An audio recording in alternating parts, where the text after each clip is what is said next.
have what it takes to save humanity? We shall see in your first game of Pandemic. There has been an outbreak. Several virulent diseases have spread across the world.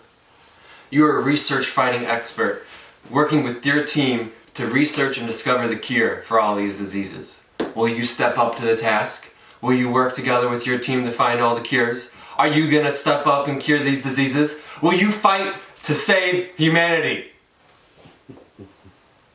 We'll find out in your first game of Pandemic. Okay, so I want to talk about the player cards. So there are two different types of player cards, city and event player cards. And on each city card there is a color that corresponds to the disease cube of that city. So right now I have Shanghai, it's red, and if we find Shanghai on the board, this card references that location. Cool, and then next we have event cards. An event card allows you to perform an action without actually using one of the 4 actions that you're given per turn. So as an example, we're going to use the event card Airlift. An airlift allows you to move from one side of the map to the other without using any movement actions or city cards. So for instance, we're going to use the yellow pawn and move from one side of the map to the other using the airlift card, and that allows you to move a lot further and a lot quicker without using any actions for that turn. One of the great things about event cards, since it is a cooperative game, you can use an event card on your turn or on another player's turn. So say Phil was performing his turn and he needed to move across the map. We'll use the airlift as an example again. I could then move him from one side of the map to the other if I had the event card in my hand to help him out. Mm-hmm. So each turn you get to perform 4 actions. So out of those 4 actions, there are 8 different options for those actions. Joe's going to go into the first 4 and then we can follow up with the rest. Each player can receive this action player card that goes over the actions that you can perform. The first 4 on this action card all pertain to movement, so I'm going to talk about the different types of movement that you can perform. The first one is drive or ferry. That just refers to moving across each yellow line from city to city. So for instance, moving from Paris to Madrid and then moving to Sao Paulo, each count as one action from moving city to city. Next, we have a direct flight. So direct flight means that you have the city that you actually want to travel to in your hand. So in this case, I had Atlanta in my hand. I'm then going to travel from Sao Paulo to Atlanta for one action. The next flight movement that we can perform is a shuttle flight. A shuttle flight allows you to move from one research center to another for one action. So we have a research center in Atlanta, and we have another one in Cairo, and that will cost one action to move from research center to research center. And the final action of movement that we have is a charter flight. A charter flight allows you to move from the city that you're in, as long as you have that player card, to any other city located on the board. So in this case, we are flying from Cairo, and then I'm going to fly to Shanghai, where Phil's pawn is currently located, for him to talk about the next 4 types of actions. Yes, so to build a research center, you actually need the city card of the location you're in. So my yellow pawn is in Shanghai, so I'm going to discard Shanghai and build a research center, allowing us to hop throughout the board, which is definitely beneficial. Okay, the next option is to share knowledge. So Joe is the green pawn and I am the blue pawn, and I need to give him Ho Chi Minh City. Okay, so to share knowledge, you can give or you can take a card from another player. Okay, so I have Ho Chi Minh City as one of my actions. I'm going to give it to him to help us cure the disease. Okay, so now that he has 5 cards, we can fulfill our 7th action, which is to cure a disease. So to cure a disease, you need to be on a research center as well as have 5 cards of the same color. So obviously we're curing red, so he's on his next turn, he moves to a research center and then cures red by discarding the 5 player cards that represent the color he wants to cure. Okay, so the last option I want to talk about is treating a disease. So if you come across disease cubes, you can choose to remove 1 cube for 1 action. Okay, so if I was to go to Beijing and it had 3, I could take all 3 off for 3 actions. But Joe just cured red. So that changes the rules a little bit. Once the disease is cured, you can remove all disease cubes for 1 action, only when it's cured. Okay? Next, we're going to talk about eradicating a disease. Eradicating a disease means that you have cured the disease, and then all of the cubes for that disease have been taken off of the board, which then you flip over the little beaker so that it has the circle with the line going through it. This means that that disease has been eradicated. So what does that mean? Say at the end of your turn, you have to infect cities, and you have to infect 2 cities. When we flip over a red card now, in this case Jakarta, you don't have to add any cubes to that city. So it's extremely beneficial because then you still keep those cards in the deck, which then allows for certain cards as you flip them over to not infect other cities, and allows you to then have more cards to infect. So next we're going to talk about infecting cities. So infecting cities is the last part of every turn.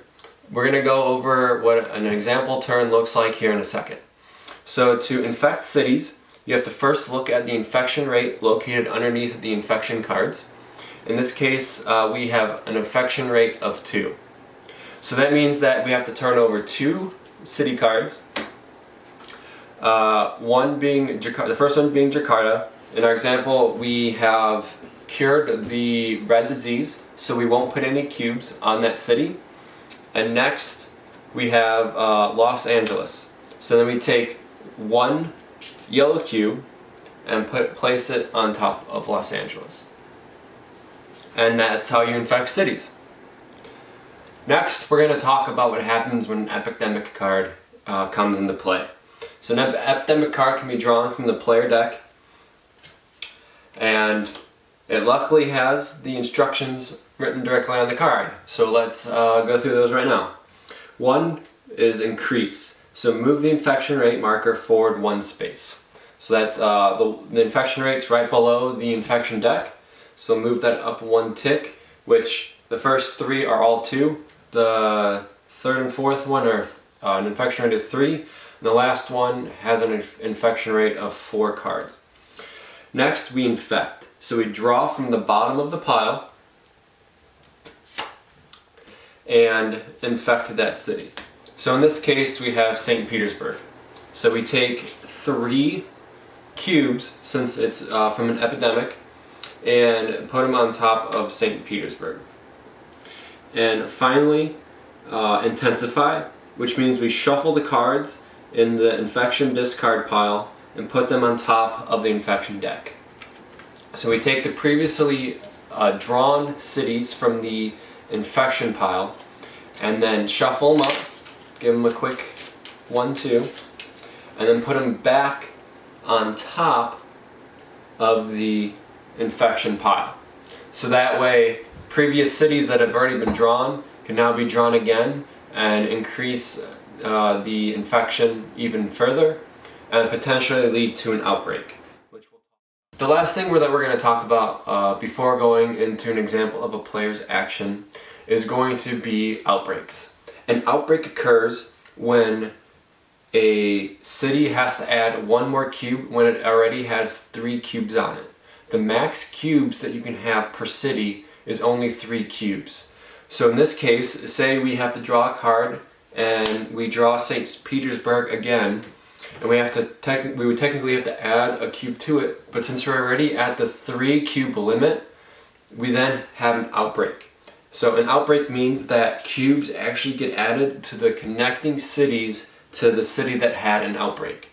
So in this case, St. Petersburg is connected to Essen, Istanbul, and Moscow. So 1 blue cube gets added to each one of those surrounding cities that had the outbreak, and then you move the outbreak ticker up 1.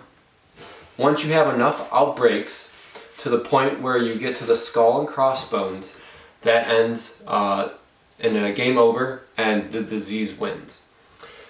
And another thing that can get really interesting is that, as you can see, the blue disease tokens have spread into the location where the black disease originates from. So you can technically have multiple diseases spreading across the board from multiple cities due to outbreaks.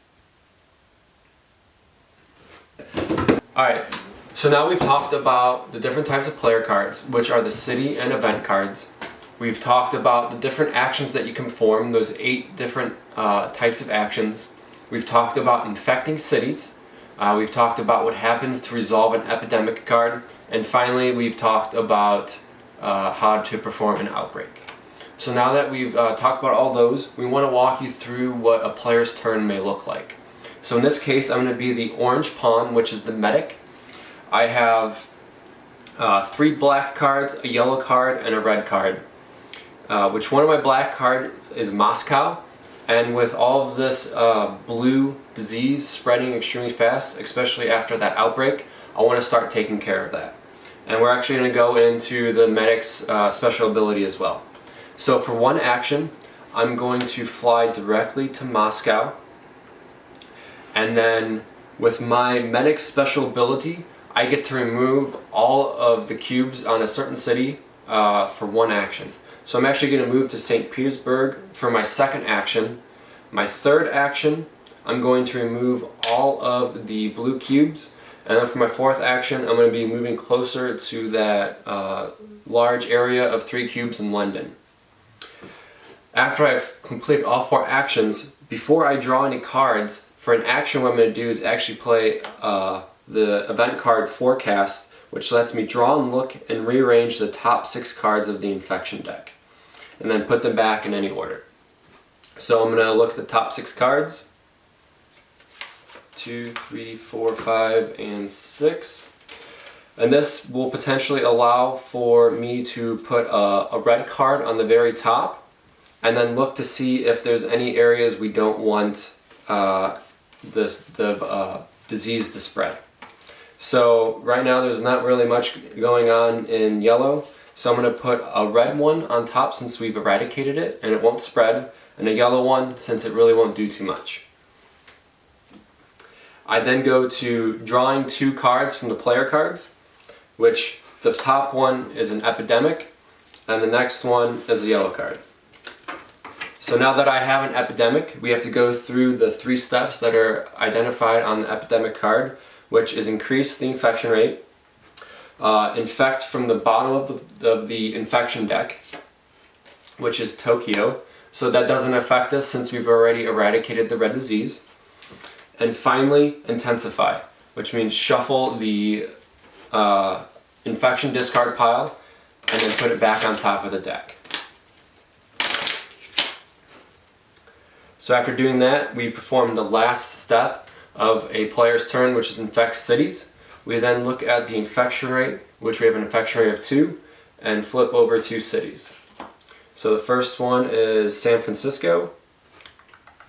So we add 1 blue one to San Francisco, and then we flip over 1 more and put 1 yellow in Lima. But if we look, we actually have 3 cubes in Lima already, which leads to an outbreak. So we look at the cities that are located to Lima, and then add 1 disease cube in each one of those surrounding cities. And after that, it would be the end of one player's turn, and the next player would be able to begin performing their 4 actions. Thank you so much for tuning in to our first across the table video of Pandemic. We're doing these videos for you, so let us know what we can do to make them better. Let us know what you liked, what you didn't like, what we might be able to do to make them better, and also let us know what games you're interested in learning, because we're here to help you discover and learn your next favorite game. And we are excited for our second video, which is Joe's favorite game. So. Mystic Veil. It's currently, like Phil said, my favorite game, and I'm excited to bring that to you. Yeah, it's a new game, lots to learn, deck builder, awesome. So, acrossthetable.net or Across the Table on Facebook. So thank you so much.